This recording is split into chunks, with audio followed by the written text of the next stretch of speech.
안녕하세요.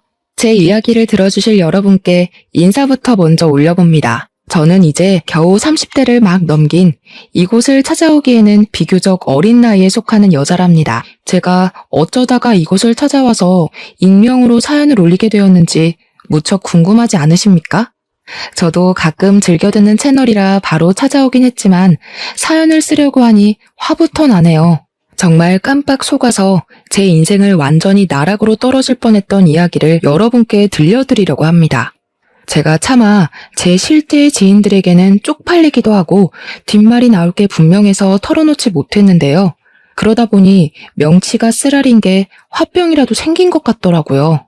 상담가 선생님께서 화병을 풀어내는 데엔 속 이야기를 나누는 것만큼 좋은 게 없다고 하셔서 익명의 힘을 빌려 다 털어놓고자 청취자 여러분을 찾아왔습니다. 그럼 정말 황당하고 열받고 어이없고 죽이고 싶을 만큼 분노했던 이야기를 시작해 보도록 하겠습니다. 끝까지 저와 함께 해주시고 저한테 잘했다, 장하다 칭찬해 주시는 거 잊지 말아주세요. 저는 어릴 때부터 든든한 전문직에서 종사를 하고 계시는 아버지, 할아버지, 그 외 친척들 덕분에 어려움을 한 번도 겪지 않고 유순하게 자라왔습니다. 저희 아버지는 변호사를 직업으로 삼고 계셨고요. 대대손손 법조계 집안이기도 해서 꽤 알아주는 로펌의 대표로 자리하고 계셨습니다. 대법관을 하신 큰 할아버지로부터 시작해서 집안에 판사, 검사, 변호사가 사이좋게 옹기종기 모여 있어서 은근한 경쟁이 붙기도 하는 그런 집안이었습니다. 서로 사건 이야기를 하다가도 갑자기 논쟁이 붙기도 하고 서로에게 정보를 주지 않으려고 말을 아끼기도 하고 아무튼 가족들끼리 자주 만나는 편이었는데 무척이나 재밌었습니다. 우리 사촌들까지도 모두 집안의 가업을 이어야 하지 않겠냐면서 내놓으라 하는 법쟁이들이 되었는데 그 사이에서 유독 저만 법과는 다른 길을 걷게 되었습니다. 사촌들이 전부 남자 형제였기에 집안의 유일한 손녀였던 저는 모든 친척들에게 금지오겹 우리 딸로 자라게 되었습니다. 그래서 우리 할아버지께서 절대로 저만큼은 어두컴컴하고 험한 꼴 많이 보는 법조계로 발을 들이지 말라고 신신당부를 하셨습니다. 아무래도 범죄자를 만나야 하고 범죄 현장에 대해 조사를 해야 하고 신물나게 글자를 들여다봐야 하는 일 말고 편하게 좋은 것만 하라는 뜻이었겠죠. 사촌들 사이에서 유일한 소녀였던 저는 어릴 때부터 용돈도 더 많이 받고 칙칙한 건 가까이 하지도 말라는 어명이 있었습니다. 물론 우리 할아버지께서도 판사 출신이셨지만 여자는 조신하게 꽃꽂이나 음악, 미술 이런 걸 하는 게 좋겠다고 하셨습니다. 어릴 때부터 악기를 배우고 그림을 그리고 화분을 키우고 정말 제 의견은 하나도 고려하지 않은 일들을 시키셨습니다. 물론 저는 그것들 전부에 소질이 없었고 흥미도 없었으며 취미도 없었습니다. 제가 시키는 일을 잘했다면 일찌감치 적성을 찾아서 예체능 계열로 쭉 나갔겠지만 아쉽게도 저는 그런 조신한 성격이 아니었거든요. 저는 또래보다 성장이 조금 빨랐고 키도 컸으며 뼈대가 아주 남다른 체격을 지니고 있었습니다. 요즘 여성들처럼 뼈대가 마르고 호리호리한 체격이 아니라 딱 봐도 다부진, 조금 솔직하게 이야기를 한다면 덩치가 있는 체질이었습니다. 물론 과하게 살집이 붙어서 그런 건 아니고 정말 체격 자체가 도드라지는 그런 몸뚱어리를 가지고 있었습니다. 초등학교 시절부터 남달랐던 저는 학교 체육 선생님의 권유로 유도를 배우게 됐는데 정말 너무나도 소질이 있고 재미까지 있는 게 아니겠습니까? 사람을 엎어치기 할 때 그 희열은 아직까지도 생생할 정도로 저에게 딱 맞는 운동이자 취미였습니다. 하지만 저희 할아버지께서는 늘 곱고 아름다운 우리 손녀딸, 벌레 한 마리도 죽이지 못하는 우리 손녀딸로 알고 계셨기 때문에 제가 유도를 배우는 건 절대적인 비밀이었습니다. 만약 제가 유도를 배우는 걸 아셨다면 그 길로 유도장에 찾아와 제 머리끄덩이를 잡고 집으로 돌아가실 분이었기에 전공은 못하고 취미로만 배우게 되었습니다. 다른 거라도 잘했으면 참 다행일 텐데 하필이면 운동 말고는 적성에 맞는 걸 찾지 못해서 저는 결국 집안의 반대를 무릅쓰고 체육학과에 진학을 했습니다.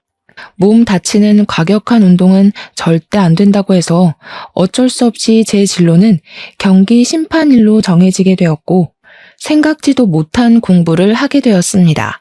우리 할아버지는 끝까지 저에게 그렇게 남자들이 득실득실한 곳에 찾아가서 일을 해야겠냐고 저를 말렸지만 별 수 있나요? 제가 관심 있는 일이 이쪽이고 잘하는 일도 이쪽인데 제 인생을 대신 살아주실 것도 아니면서 말입니다.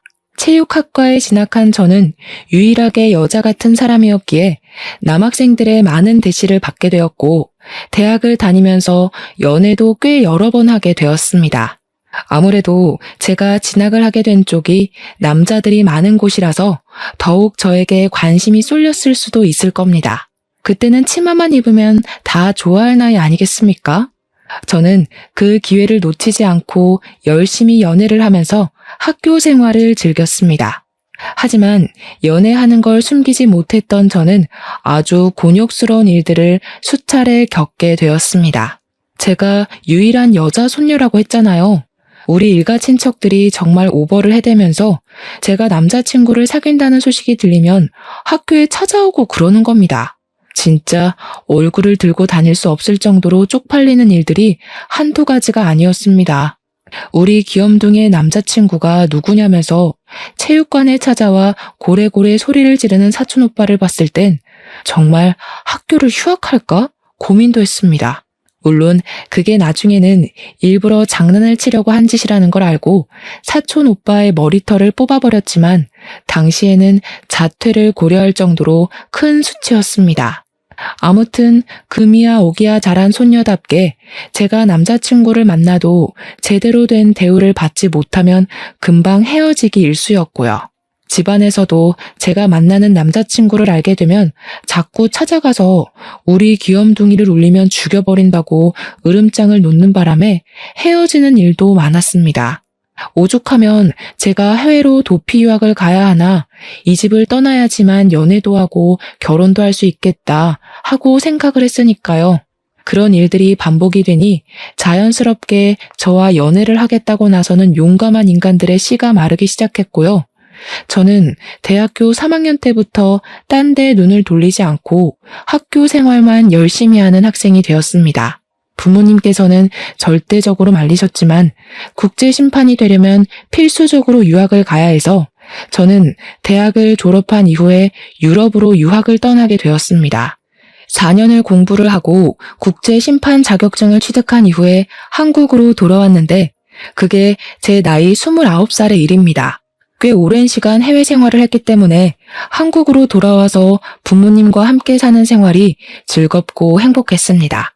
아침밥을 걱정할 일도 없고 어머니께서 생필품도 사다 주시고 집안 살림도 다 봐주셨기 때문에 일에만 집중할 수 있는 시간이었습니다. 우리 부모님도 정년을 향해 가면서 가정에 더 충실하시려고 노력하셨기에 우리 가정은 항상 웃음이 끊이지 않았습니다. 저는 운 좋게 바로 취업을 할 수 있었고 국내 대회 심판 일을 보면서 하루하루를 즐겁게 보내고 있었습니다. 제가 취업을 한 지 한 6개월쯤 지난 어느 날 우리 회사분 중 한 분이 저에게 남자를 소개해주고 싶다고 이야기를 하셨습니다. 한국에 와서는 남자친구를 사귀지 않았기 때문에 괜찮겠다 싶어서 뭐 하는 사람이냐고 물어보았습니다. 그러자 되게 비밀인 것처럼 상당한 부자라고 이야기를 하는 게 아니겠습니까? 자기도 간단한 회식 자리에 참석했다가 만나게 된 사람이라고 했습니다. 경기를 하게 되면 후원을 하는 스폰서 기업들이 붙기 마련 아니겠습니까? 그런데 가끔은 개인이 후원을 하기도 하거든요. 이 사람은 알부자인데다가 스포츠에 관심이 많은 사람이라서 개인적으로 경기 후원을 하는 사람이라고 하는 겁니다. 사실 개인이 큰 국내 대회 스폰서를 자처한다는 게 쉽지 않은 일이거든요. 정말 돈이 많아야지만 할 수 있는 일이랍니다.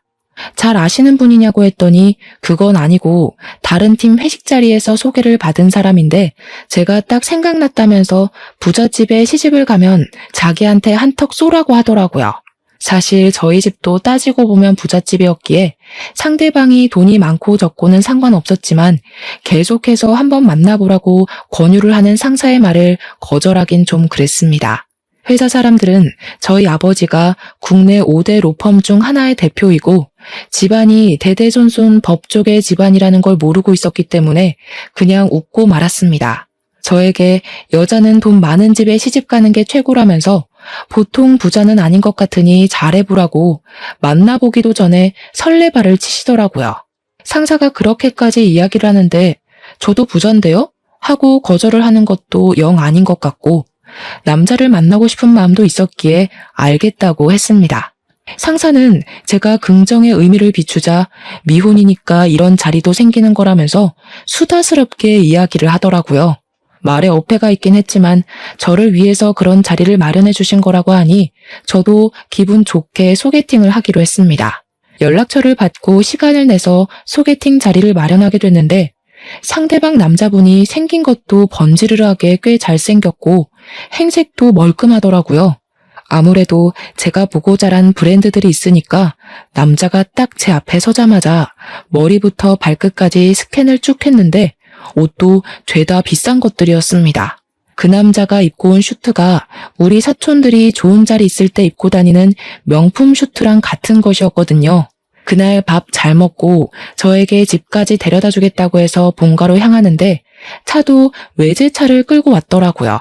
아, 진짜로 개인 스폰을 하는 엄청난 알부자구나 라는 생각을 하게 됐습니다. 제가 소개팅 자리에서 직업을 물어볼 때 그냥저냥 주식이나 투자로 돈을 번다고 했었거든요.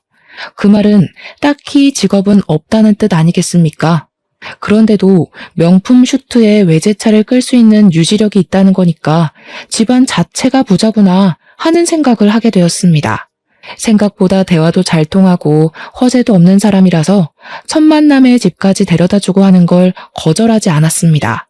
그날 이후로 연락도 더 자주 하게 됐고 다음에 또 만나자는 약속도 잡게 되었습니다. 몇 번 만나보니까 사람이 더욱 진국이라는 걸 알 수 있게 되었습니다. 세심하게 배려를 하는 모습이라던가 제가 불편해하는 기색을 바로바로 눈치챈다던가 정말 로맨스 소설에 나올 법한 남자였습니다. 매번 저의 본가까지 데려다 주었고 저의 운전기사를 자처하는 그 남자에게 누가 빠져들지 않을 수 있을까요? 저희는 결국 연애라는 걸 시작하게 되었고 다른 연인들과 다름없이 서로에게 매일 밤 사랑을 속삭이면서 행복한 나날들을 보내고 있었습니다. 연애를 한 지 한 6개월쯤 지난 어느 날 우연히 남자친구와 함께 전시회를 보러 가게 되었는데 그 자리에서 하필이면 우리 사촌 오빠 중 한 명을 만나게 되었습니다. 오빠는 변호사로 일을 하고 있었는데 요즘 방송 프로그램을 보면 변호사들을 초청해서 사건 이야기를 나누거나 사연이 들어오면 법률 조언을 해주는 방송이 많지 않습니까? 그런 방송에 꾸준히 나와서 얼굴을 조금 알린 변호사였습니다. 관심 있게 보면 어느 방송에 나왔었는지 딱 알아차릴 수 있을 정도의 인지도를 가지고 있는 사촌이었습니다. 저를 보고 너무나도 반갑게 인사를 하면서 저한테 다가오길래 옆에 있는 남자친구가 의식되어 조금 당황스럽긴 했지만 저도 반갑게 인사를 해주었습니다. 오빠는 여기 무슨 일이야? 평소에 이런 거랑 친하게 지내는 사람도 아니면서. 아, 언니랑 같이 온 거야? 제가 막 물어보는데 사촌 오빠의 눈이 제 남자친구에게 콕 박혀 있더라고요. 어쩔 수 없이 여기는 내 남자친구라면서 사촌 오빠에게 인사를 시켜주니까 사촌 오빠도 그제야 악수를 청하며 남자친구와 통성명을 했습니다. 사촌 오빠는 결혼을 약속한 여자친구와 함께 전시회를 보러 왔다면서 시간이 없어서 밥이나 커피는 같이 못하겠다고 전시회 천천히 보다 가라며 먼저 자리를 떴습니다. 순간 집안 사람들이 전부 남자친구의 존재를 알게 되겠구나 싶어서 땀이 뻘뻘 흐르는데 예비신랑이 조용히 저한테 물어보더라고요. 저 사람 요즘 방송에 자주 나오는 변호사 아니야? 저 사람이 자기 사촌이라고? 응, 우리 사촌 오빠야. 아버지가 삼형제신데 그중에 둘째 동생 아들. 왜? 아니, 방송 나오신 거 봤거든. 집안이 대대손손 법조계에 있다고 하는 걸 들었는데. 맞아. 우리 집에서 나 빼고는 다들 법조계에서 일하고 있어. 사촌 오빠가 방송에 나와서 몇 번 가족들에 대해서 이야기를 한 적이 있나 보더라고요. 그동안은 제가 사촌들에 대해서 이야기를 한 적이 없었으니 전혀 연관을 짓지 못하고 있다가 우연히 만난 사촌 오빠 때문에 저희 집이 어떤 집안인지 알게 된 것이었습니다. 사실 대대손손 법조계라고 하면 보통 사람들은 부담스러워하긴 하거든요. 하지만 남자친구도 집안이 꽤 부자니까 별로 신경 쓰지 않을 것이라고 생각했습니다.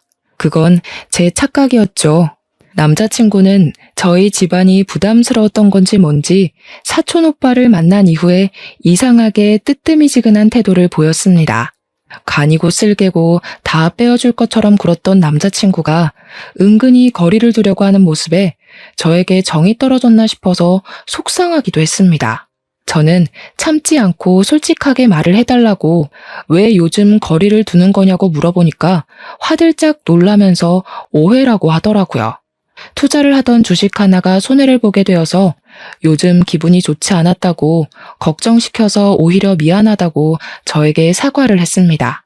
그 뒤로는 또 잘해주길래 정말 투자 때문에 그런가 보다 하고 생각하게 되었어요. 하지만 간혹 가다가 이상한 기분이 들 때도 있었습니다. 예를 들면 남자친구가 자기는 미국 유학을 다녀왔다고 이야기를 했는데 동부 서부를 헷갈려 하더라고요. 거기다가 저도 유럽권으로 유학을 갔다 와서 영어를 더 많이 썼었는데 예비 신랑은 미국으로 다녀와 놓고도 영어를 잘 하지 못했고요. 한인타운에서 생활해서 그렇다고 하는데 아니 학교 수업은 영어로 받지 않겠습니까? 좀 아리송한 느낌이 들었습니다. 과거 이야기를 하면 은근히 불편한 기색을 보이기도 하고 해서 뭔가 제가 알면 안 되는 사정이 있는 것 같다는 느낌을 지우지 못하고 그냥 넘어가게 됐죠. 예비 신랑이 상당히 언변이 좋았기 때문에 금방 다른 주제로 확확 넘어갔기에 저는 별 의심을 하지 않고 넘어가게 되었습니다. 그래도 헤어질 만한 일은 아니었기에 1년을 넘게 연애를 하게 되었고 변호사 사촌 오빠가 입을 다물고 있다가 새해에 친척들이 다 모인 곳에서 폭탄을 터뜨렸습니다. 저를 보고 개구지게 웃더니 남자친구랑 결혼은 안 하냐고 이야기를 해버린 거죠. 당연히 모든 친척들의 시선이 저에게 확 쏠리게 되었습니다. 우리 귀염둥이의 남자친구가 누구냐면서 이 자리에 데리고 나왔어야지 왜 안 왔냐고 남자는 남자가 봐야 된다. 얼굴 한번 보자 난리가 났습니다. 저한테 폭탄을 넘긴 사촌 오빠를 보면서 이를 뿌듯 갈고 남자친구랑 이야기를 잘해보고 다음 모임 때는 데려와 보겠다고 했습니다. 저는 남자친구를 만나서 집에서 있었던 일을 이야기하면서 다음번 모임 때 같이 가자고 이야기를 하니까 난감해하는 거 아니겠습니까? 그러면서 하는 말이 제가 들고 다니는 가방이라든지 차, 사는 집, 옷만 보고 부자일 거라 생각을 하긴 했지만 법조계 집안인지는 몰랐다고 하더라고요. 저는 솔직히 그게 무슨 문제가 되나 싶어서 이해를 하지 못했습니다. 우리 집에서 보자고 하니까 같이 가자고 한 것뿐이니까요. 하지만 남자친구는 아직 만난 지 1년밖에 되지 않았으니 천천히 했으면 좋겠다고 부담스럽다고 했습니다. 며칠 전까지만 해도 언제 결혼하냐, 빨리 가정을 꾸리고 싶다고 노래를 불렀던 것 같은데 갑자기 저러니 이상했습니다. 하지만 누구라도 저희 집이 부담스러울 수 있다고 생각이 들기도 해서 그냥 넘어갔습니다. 저도 그런 시선을 느낀 적이 몇 번 있었기 때문에 나서서 저희 집안이 대대손손 법조인들로 이루어져 있다고 말을 하고 다니지 않았거든요. 예비 신랑이 몇 주간 고민을 하더니 저에게 대뜸 우리 집 식구들을 보기 전에 자기 집 식구들을 먼저 만나보는 게 좋겠다고 하더라고요. 당연히 예비 신랑네 부모님을 만나러 가는 자리라고 생각을 해서 양손 무겁게 한우와 과일을 선물로 준비를 했습니다. 집도 아니고 밖에서 보자고 하길래 좀 이상했는데 만나기로 한 장소에 웬 또래의 여자가 나와 있는 게 아니겠습니까? 예비 신랑이 반갑게 인사를 하길래 저도 인사를 드리니 예비 신랑의 누나라고 말을 하더라고요. 그런데 그 누나라는 사람이 저를 머리부터 발끝까지 쭉 훑어보더니 이상하게 적대감이 가득한 얼굴로 저를 쳐다보는 게 아니겠습니까? 첫 만남부터 뭔가 실수한 게 있나 싶어서 가시방석에 앉은 느낌이 들었습니다. 집안이 상당히 빵빵하다고 들었는데 내 동생 무시하고 그러는 거 아니지?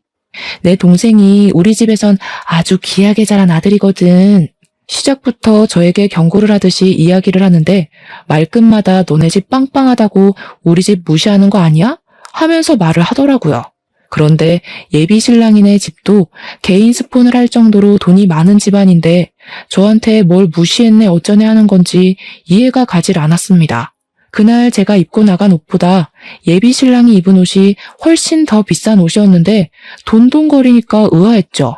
민준 씨네 집도 상당한 재력가 집안인 걸로 알고 있는데 제가 뭐라고 집안을 무시하고 그러겠어요. 아, 그렇지. 맞아. 내가 요즘 뭐 집에 잘 안 들어가서 모르겠지만 아무튼 그냥 하는 소리야. 우리 귀한 동생이 기죽을까 봐. 그래서 제가 조용한 예비 신랑한테 친누나 맞냐고 집에 안 들어갔다고 사정을 모른다는 게 무슨 소리냐고 의심하며 이야기하니까 예비 신랑이 당황해 하더라고요. 그러면서 사실은 사촌 누나라고 소개를 하는데 어이가 없는 거예요. 아니, 뜬금없이 사촌 누나를 왜 소개시켜줘? 난 당연히 민준 씨네 부모님을 소개받는 자리라고 생각하고 나왔어. 우리 부모님이 바쁘셔서 사촌 누나 먼저 소개해주려고 한 거지. 설마 그 전시회에서 우리 사촌 오빠 만났다고 이런 자리를 만든 거야? 그러니까 예비 신랑이 아무 말도 안 하고 멀뚱멀뚱 있더라고요.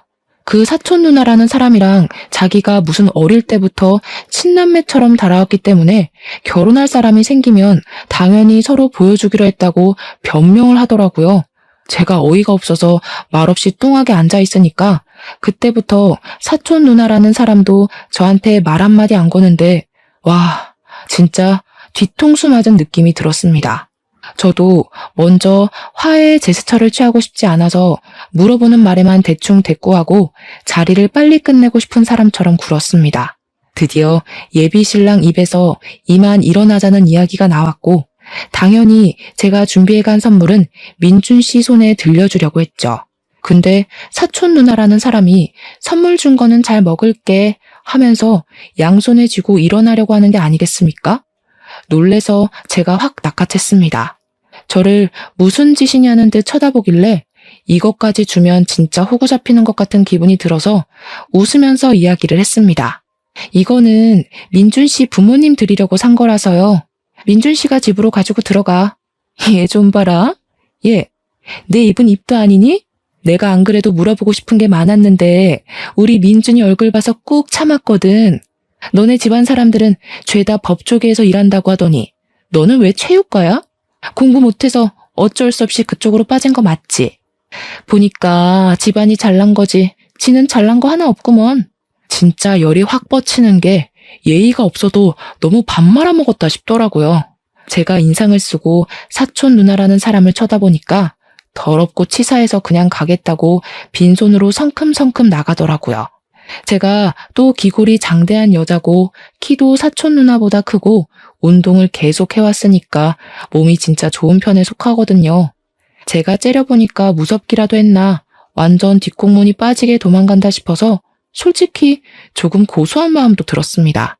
운동을 배운 게 이런 데서 도움이 될 거라고는 생각도 못했거든요. 예비 신랑의 가족이긴 하지만 어쨌든 사촌 누나를 만난 이후에 제가 우리 부모님을 만나러 가자고 이야기를 하는데 계속 이 핑계 저 핑계 대면서 미루더라고요. 안 되겠다 싶어서 그럼 예비 신랑이네 부모님부터 만나러 가겠다고 집으로 가자고 하는데 집에 왜 오려고 하냐 그냥 편하게 밖에서 만나자 하더라고요. 집 청소를 안 하고 뭐 주식 자료며 그런 걸로 정신이 없다고 밖에서 만나야 부모님도 편하실 거라고 하더니 나를 안 잡는 거예요. 만나자, 날 잡을게. 아, 그날은 안 된대. 이게 무한으로 반복되니까 저도 짜증이 나잖아요. 그래서 그냥 결혼하지 말자고 때려치우자고 강하게 나갔습니다. 그제야 다음 주 토요일에는 시간이 된다고 하셨다면서 만나자고 하는데 점점 정이 털리더라고요. 결국에는 토요일에 시부모님 되실 분들을 만나서 한정식 집에서 밥을 먹었는데 예비 시부모님 인상이랑 예비 신랑의 인상이 완전히 달라서 놀랬습니다. 예비 신랑은 키도 크고 피부도 하얀 편이고 쌍꺼풀이 없는 눈이었는데 시부모님은 두 분 다 쌍꺼풀도 있고 키도 작고 까무잡잡하시더라고요. 길 가다가 가족이라고 말 안 하면 진짜 생판 남이구나 싶을 정도로 닮은 구석이 하나도 없었습니다. 그날 한정식 집에서 뭐 들어도 안 들어도 상관없는 살아온 이야기 같은 걸 듣고 자리를 파하는데 제가 잘 먹었습니다 하고 인사를 했어요. 그러니까 예비 시부모님께서 무척이나 당황해 하시면서 본인들은 당연히 예비 며느리가 사주는 줄 알고 지갑을 안 들고 왔다고 하시는 거예요. 어쩌지? 우리가 지갑이 없는데 하는데 황당해서 그냥 제가 계산을 하고 나왔습니다. 예비 신랑도 어쩔 줄 몰라 하면서 부모님이 지갑을 안 들고 오실 줄은 꿈에도 몰랐다고. 뭐 어쩌겠어요. 그 뒤로 저희 집안 가족 모임이 잡히게 되었고 예비 신랑에게 우리 집 모임에 같이 가자고 했습니다. 매년 어버이날마다 가족들끼리 모여서 밥을 먹는데 한 3주 정도 남은 시점이었거든요. 이왕이면 미리 말해주는 게 좋겠다 싶어서 이야기를 했죠. 그러니 예비 신랑이 알겠다고 그날 만발의 준비를 해서 오겠다고 하더니 그 다음 날부터 주식시장의 변동이 심해서 일을 좀 해야 할 것 같다고 만나주질 않더라고요. 이건 또 무슨 일인가 싶어서 어이가 없었지만 저도 경기 일정이 계속 잡혀 있었기 때문에 서로 바빠서 아예 만나지를 못했습니다. 어버이날 전날에 약속 있지 않았지? 하니까 걱정하지 말라고 준비 다 했다고 하더라고요. 그래서 가족들에게 줄 선물이라도 챙긴 건가 싶어서 혼자 기특해하고 있었습니다. 이번에도 만나는 게 부담스럽다고 하면 파혼할 각오까지 하고 있었기 때문에 예비 신랑이 순순히 따라오겠다고 한 점에서 점수를 듬뿍 주었습니다. 결혼 준비를 시작한 것도 아니고 이제 겨우 인사를 드리는 것뿐인데도 이렇게 복잡하니 결혼 준비는 얼마나 복잡할까 겁이 나기도 했습니다. 어버이날 전날 예비 신랑에게 미리 집안 분위기도 설명해 줄 겸 점수 따려면 해야 하는 행동도 말해 줄 겸 만나자고 했더니 알겠다고 하더라고요. 그래서 회사 쪽 카페에서 만났는데 저는 진짜 너무나도 놀라고 말았습니다. 신랑이 글쎄 쌍꺼풀 수술을 하고 나타난 게 아니겠습니까? 너무 놀란 나머지 커피를 쏟은 것도 모른 채로 입을 떡 벌리고 있었습니다. 예비 신랑이 수줍게 웃으면서 잘 어울리냐고 우리 집에 잘 보이고 싶어서 쌍꺼풀 수술을 했다고 하는 겁니다. 그런데 쌍꺼풀을 어디서 수술한 건지 너무 두껍게 집어버린 탓에 너무 느끼해져 버린 거예요. 꺼벙해진 눈을 보는데 도무지 시선을 맞추지도 못하겠고 멀쩡하게 잘생긴 그 얼굴을 왜 저렇게 망쳐놨나 싶어서 속이 답답할 지경이었습니다. 물론 얼굴 뜯어먹고 사는 건 아니지만 성형 수술을 해서 더욱 못나져버린 얼굴을 보니까 없던 화병이 다 생길 지경이었습니다. 수술한 지 3주가 됐다고 했으니 제가 우리 집에 인사를 드리러 가자고 하자마자 눈을 수술을 하고 나타난 것이었습니다. 그동안 실밥에 붓기 때문에 저랑 데이트를 하지 못했던 거라고 이제 와서 말해서 미안하다고 하면서 활짝 웃는데 못 참겠더라고요. 진짜 눈이 감기나? 싶을 정도로 두껍게 집은 탓에 저게 붓기인 건지 아니면 붓기가 다 빠진 건지 헷갈릴 지경이었습니다. 집에는 이미 예비 신랑이 인사를 드리러 올 거라고 말을 해놨는데 이제 와서 눈 때문에 못 데려가겠다고 할 수도 없고 해서 울며 겨자 먹기로 다음날 모임에 예비 신랑을 데리고 나갔습니다. 다들 예비 신랑의 얼굴을 보자마자 하면서 말이 없더라고요. 전시회에서 만났던 변호사 사촌이 원래 저 얼굴이 아니었던 것 같은데 하면서 황당해했습니다. 제가 짜증이 확 나서 우리 집에 잘 보이고 싶어서 쌍꺼풀 수술했대 하니까 다들 필사적으로 웃음을 꾹 참으시더라고요. 그러더니 사촌 중 한 명이 누구를 닮은 것 같다고 어디서 많이 본 얼굴이라고 예비 신랑을 빤히 쳐다보더라고요. 그 사촌은 검사로 일을 하고 있는 사촌 오빠였는데 계속 뚫어지게 쳐다보니까 예비 신랑이 부담스러워했습니다.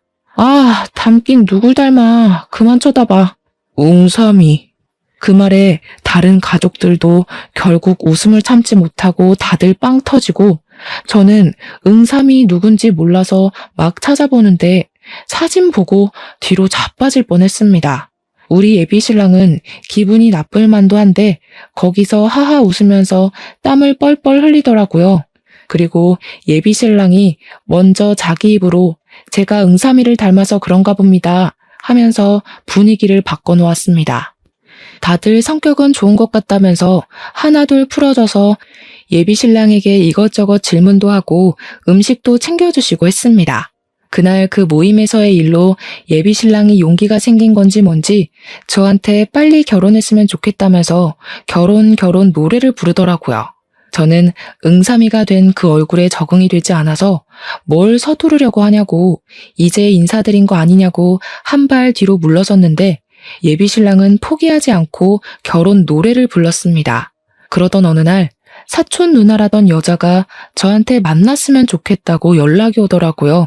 더 이상 볼 일이 없을 거라고 생각했는데 꼭 할 말이 있다고 저를 부르길래 어쩔 수 없이 자리에 나가게 되었습니다. 너네 결혼 이야기 오가고 있다는데 맞니?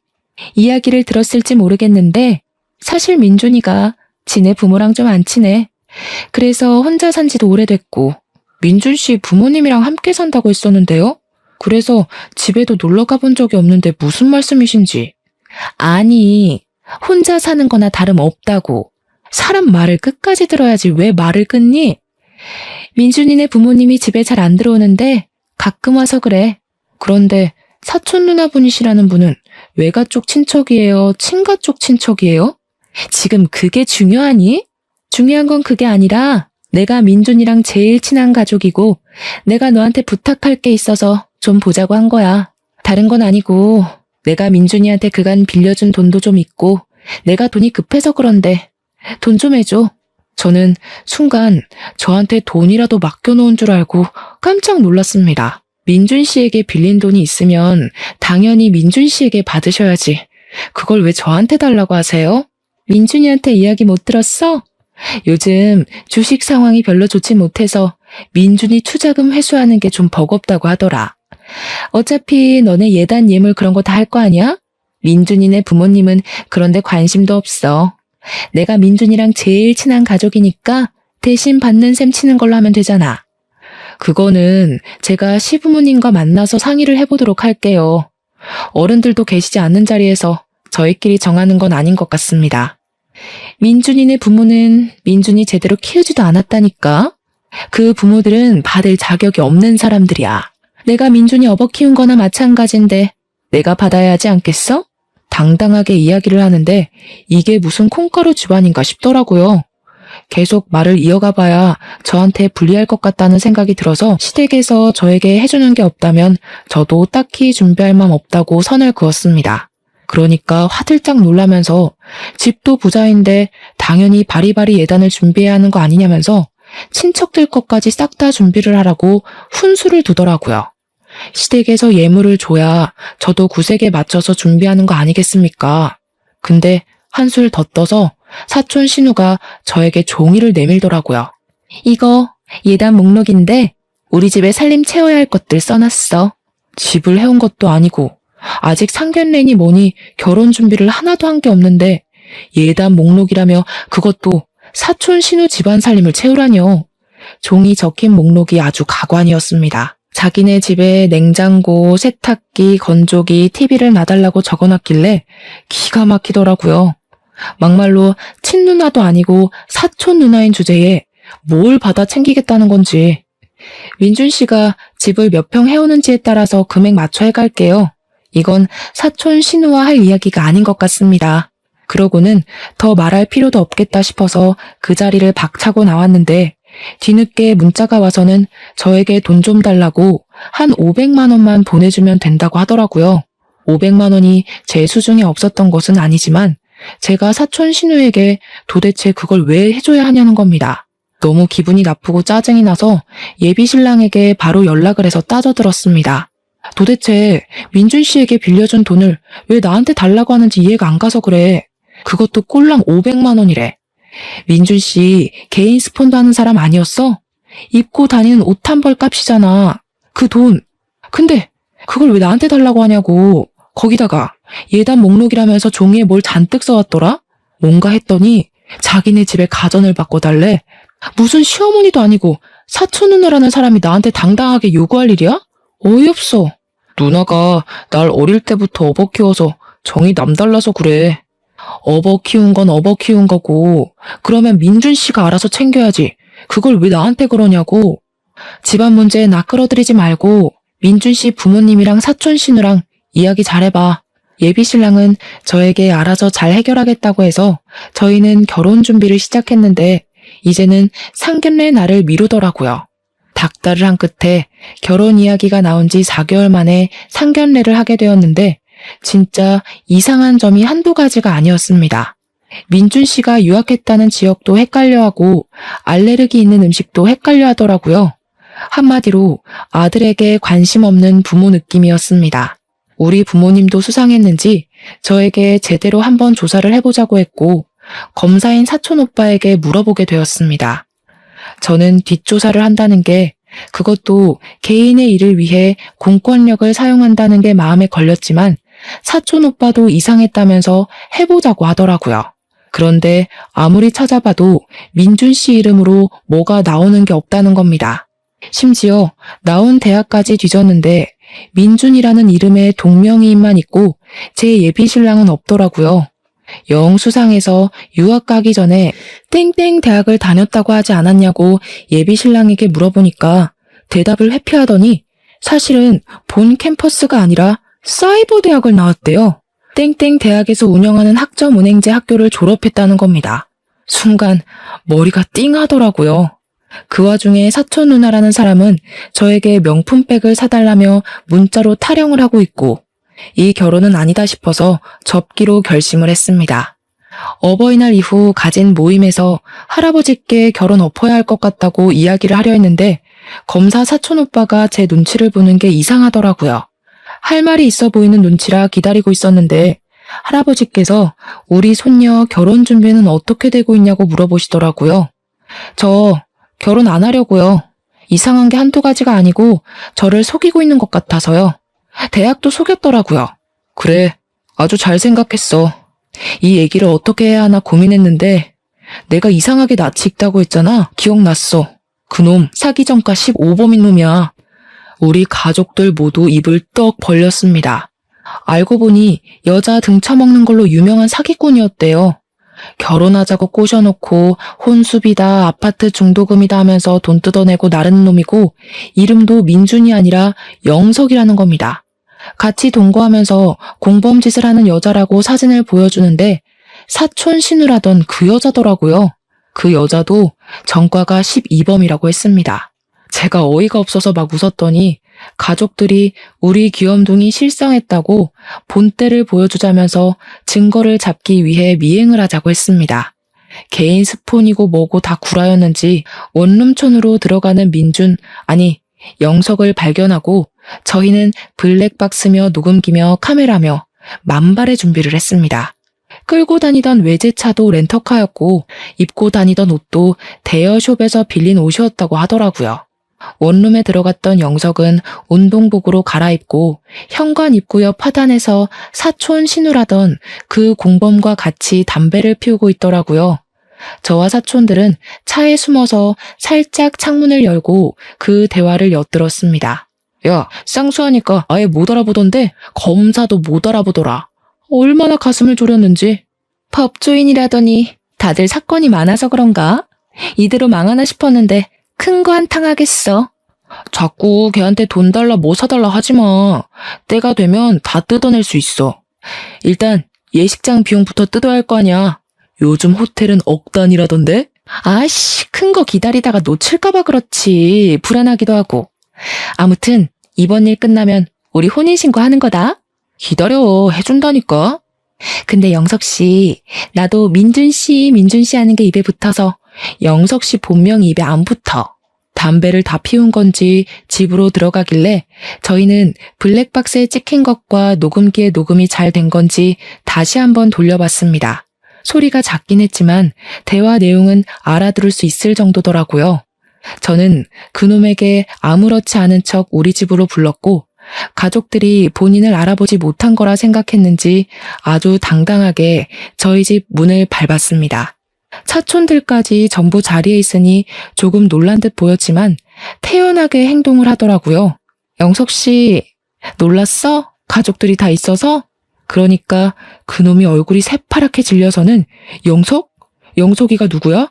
하면서 파르르 떨더라고요. 저는 바로 그놈의 뒷주머니에 있던 지갑을 가져왔고 저지하려는 그놈을 가로막은 채 지갑 안에 신분증을 꺼내서 보여주었습니다. 여기 있네. 용석 씨. 변호사 사촌이 신분증을 가져가더니 자기가 전시회에서 본 얼굴이 이 얼굴 맞다면서 능청스럽게 연기를 했습니다. 그러니 지갑도 챙기지 않고 도망을 가려고 몸을 틀더라고요. 제가 뒷덜미를 잡고 들배지기로 들어올려 몸을 틀어서 넘어뜨렸습니다. 우리 할아버지께서 박수를 짝짝 치시면서 우리 손녀딸 기술이 아주 고급이라고 대단하다고 해주셨죠. 저는 사기꾼에게 모든 진술을 다 하라고 협박을 했더니 그제야 저희 사촌들의 귀에 팍 눌려서는 잘못했다고 빌더라고요. 경찰에 바로 신고를 해서 여기 사기꾼이 있으니 잡아가라고 했고 사기꾼은 저에게 한 번만 봐달라고 눈앞에 나타나지 않겠다고 했지만 저는 조용히 그놈을 경찰에게 인계했습니다.